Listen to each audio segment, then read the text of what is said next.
என் பேர் ஹனியண்ணா. தங்க முத்த வாத்து கதை பார்க்க போனோமா. உள்ள ஒரு விவசாயி இருக்கான். அந்த விவசாயி வாத்து வாங்கி தந்துருக்கானா.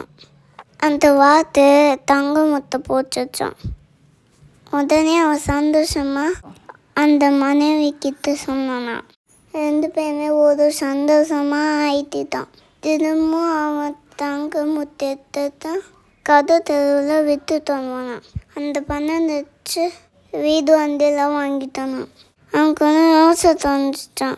தினமும் ஒரு முட்டை இதுக்கு பதில் இந்த வார்த்தை வெட்டினா வயிற்றுக்கு எவ்வளோ முட்டை இருக்கும் அப்படின்னு பேராசைப்பட்டானா. உடனே ஒரு கத்தி வச்சு வாத்தோட வயிற்று எடுத்துட்டானா. உள்ளே பார்த்தான் எவ்வளோ முட்டை இருந்துச்சான். விவசாயி ஏன் வந்து போயிட்டானான். பேராசைப்பட்டு பெருமாஸ்தான் ஆயிடுச்சான். நன்றி. இன்னும் வந்து முயலும் சிங்கம் கதை பார்க்கலாம். உள்ள ஒரு காட்டில் சிங்கம் இருக்கான். அந்த சிங்கம் எல்லா மேலும் சாப்பிட்டோமா. எல்லா மேலுக்கும் கூடி பேசி தினமும் ஒரு மிருகமா சிங்கத்துக்கு சாப்பிட போச்சான். முதல் நாள் ஆடு போச்சான். 2வது நாள் மானு போச்சான். 3வது நாள் மிருகவே காணுமா. முயல் தாமதமாக போச்சான். வழியில் ஒரு கிணனை பார்த்துச்சான். அவனுக்கெல்லாம் யோசனை தோணுச்சான். அப்படியே சிங்கத்துக்கிட்ட போச்சான். ஏன் இவ்வளவு தாமதமாக வந்த அப்படி கேட்டுச்சான். அதுக்கு முயல் வழியில் கிணத்துல உங்களை மாதிரியே ஒரு சிங்கத்தை பார்த்தேன், அதுதான் பல்சான்னு சொல்லிச்சு. உடனே சிங்கம் கோவப்பட்டுட்டு என்னை அங்கே கூட்டிட்டு போ சொன்னான். முயலும் கூட்டிட்டு போச்சான். சிங்கம் கிணத்துக்குள்ளே எட்டி பார்த்தான். அந்த மூஞ்சியை தண்ணியில் தெரிஞ்சிச்சான். உடனே சிங்கம் கதைச்சிச்சான். தண்ணியும் அந்த மாதிரியே தெரிஞ்சிச்சான். உடனே சிங்கம் கோவப்பட்டுச்சு, தண்ணியில் குதிச்சிச்சான். சிங்கம் தண்ணியில் முழுங்கி செத்து போயிடுச்சான். மிருகமாக சந்தோஷமாக ஆயிடுச்சான். கரடி தேனி கதை பார்க்கலாம். ஒரு காற்றுல ஒரு கரடிச்சான். அந்த கரடிக்கு ரொம்ப பசிச்சான். அதுக்கு தேன் சாப்பிடணும் தோணுச்சான். கால் முறிக்கிறது தேடி போச்சான். ஒரு மதத்தில் தேன் போச்சான். உடனே சந்தோஷமாக சாப்பிட போச்சான். எல்லா தேனியும் பயந்து போயிச்சான். ராணி தேடி வந்துட்டு என்னை சாப்பிடாதீங்க சொல்லிச்சான். கரடி நான் சாப்பிட்டு தீர்னு சொல்லிச்சான். உன்னால் என்ன பண்ண முடியும்னு கேட்டுச்சான். இருங்க நாங்கள் பொழுது எடுத்து போயிடும், அப்புறமா நீங்களை சாப்பிட்டுக்கோ சொல்லிச்சான். ராணி தேனி போய் எல்லா தேனிக்கும் சொல்லிச்சான். எல்லா தேனிக்கும் சேர்ந்து கரடியை கதிச்சு விதைத்து வச்சுச்சான். கரடி வதிட்டாங்களும் ஓடி போயிச்சான். யாரையும் ஆளை பார்த்து எள்ளு போதாதங்க குலா வியாபாரி கதை பார்க்கலாமா. ஒரு குலா வியாபாரி இருந்தானா. அவன் தினமும் குல்லாவை விட்டு தந்துட்டானா. ஒரு நாள் மரத்துக்கு கீழே பத்துட்டு தூங்கிட்டானா. குரங்கு வந்து குல்லாவை தூக்கிட்டு போயிச்சான். ஏஞ்சி பார்த்தா குல்லாவை காணுமா. தேடி பார்த்தான். அப்போ குல்லாவை காணும். மரத்து மேலே குரங்கு எடுத்துட்டு போயிச்சான். குரங்கு கீழே போட சொன்னானா கீழே போட மாட்டானா.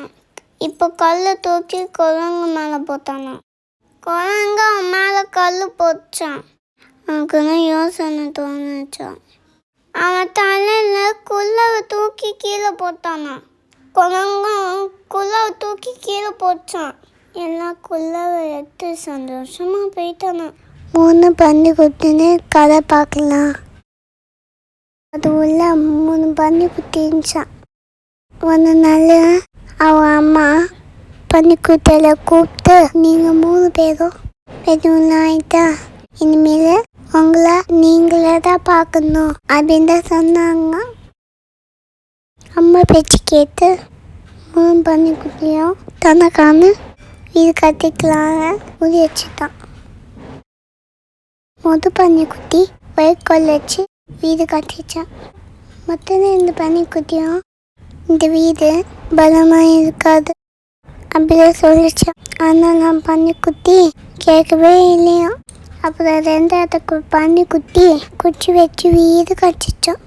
அதை பார்த்துட்டு மூணாவது பன்னிக்குட்டி அது வீடு பலமாக இருக்காது அப்படின்னு சொல்லிச்சான். அந்த பன்னிக்குட்டி கேட்கவே இல்லையா. மூணாவது பன்னிக்குட்டி ரொம்ப புத்திசாலியான பன்னிக்குட்டியா. அது கல் வச்சு வீடு கட்டிச்சோம். அந்த வீடு ரொம்ப பலமாக இருக்கும். இதுக்கே முடியாதா. இந்த பன்னிக்குட்டியும் தனியாக வீடு கட்டுறத கொஞ்சிட்டு பார்த்துச்சோம். பன்னிக்குட்டி வீட்டுக்கு போய் பன்னிக்குட்டி கதவை தர அப்படின்னு சொல்லிச்சு. பன்னிக்குட்டி பயந்து போய் வீட்டுக்குள்ள போய் கதை முடிச்சான். மோதிச்சான். வயலுக்கு வீடு அஞ்சு போயிச்சான். உதயா பன்னிக்குட்டி பன்னிக்குட்டி வீட்டுக்கு போயிச்சான். ரெண்டாவது பன்னிக்குட்டி வீடு போய் பன்னிக்குட்டி கதவு தர சொல்லிச்சான். பன்னிக்குட்டி கதவை தொடக்கவில்லையா. மோதிச்சான். வீடு வாஞ்சு போச்சான். குச்சி வீடு வாஞ்சு போயிருக்கான். பன்னிக்குட்டி மூணாவது பன்னிக்குட்டி வீட்டுக்கு போயிச்சான். மூணாவது பன்னிக்குட்டி வீட்டுக்கு போய் பன்னிக்குட்டி கதவை தர அப்படி சொல்லிச்சான். பன்னிக்குட்டி தொடக்கவில்லையா. என்ன ஊதிச்சான். கல் வீடு உதயவில்லையா. உடனே ரொம்ப கோபம் பார்த்தா கல் மீன் மேலே ஏறி புகை கொண்டு வழியா உள்ள போலாம் அப்படியே மூடி பண்ணிச்சான். வீடு மேலே ஏறி புகை கூண்டு இறங்கிச்சான். இந்த பார்த்து பயந்த பன்னிக்குட்டி வீட்டுக்குள்ள அடுப்புல அந்த பெரிய பானையில சுத்தண்ணி வச்சுதான். அது தெரியாத அந்த அம்மா சுத்தண்ணி முடிச்சான். தெரிச்சு ஓடி போயிச்சான். பன்னிக்குட்டிய சந்தோஷமா இருந்துச்சு. எப்பவுமே நம்ம ஒற்றுமை இருந்தா பலமா இருக்கும். நன்றி. முயலாம கதை பார்க்கலாம். ஒரு காடு இருந்துச்சா. அந்த காத்துல முயலாம கிட்ட கூட போட்டிக்குவா அப்படி சொல்லிச்சான்.